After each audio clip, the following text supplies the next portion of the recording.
And there's a way that you can show appreciation to our officers by making sure that they have the equipment that they need to use every day. Yeah, it's as simple as adopting an officer. Our Matthew Foltz joins us now with more on this way to kind of think outside the box, if you will, on how to support your local law enforcement. Matthew?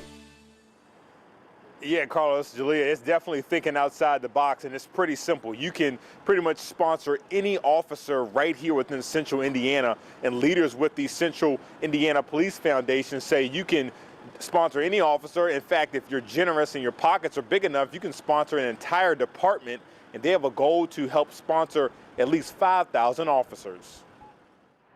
There's a new way here in Indianapolis to support those who serve and protect.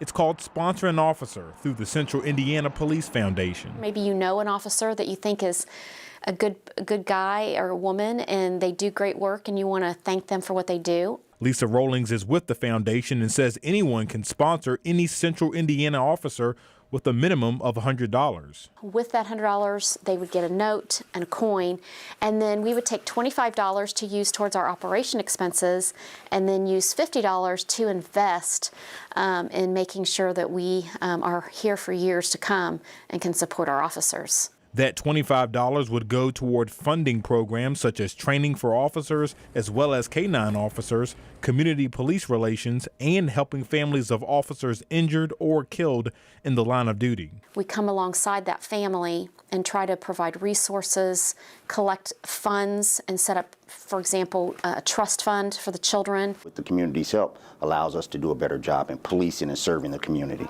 Commander Phil Burton is with IMPD and says this type of initiative is key for all agencies, especially with new equipment. Anytime we can get assistance with just equipment, just for different cameras for officers to have as their evidence technicians, for my bike unit, which allows us to do additional patrols around downtown. Certainly going a long way with those donations. Meanwhile, Rolling tells me that they have a goal to raise up to $500,000. However, she says it could take up to a year to reach that goal and for departments to receive that funding. And if you're interested in sponsoring an officer, I'll have a link on our website later this morning at WTHR.com. Guys. Thank you, Matt.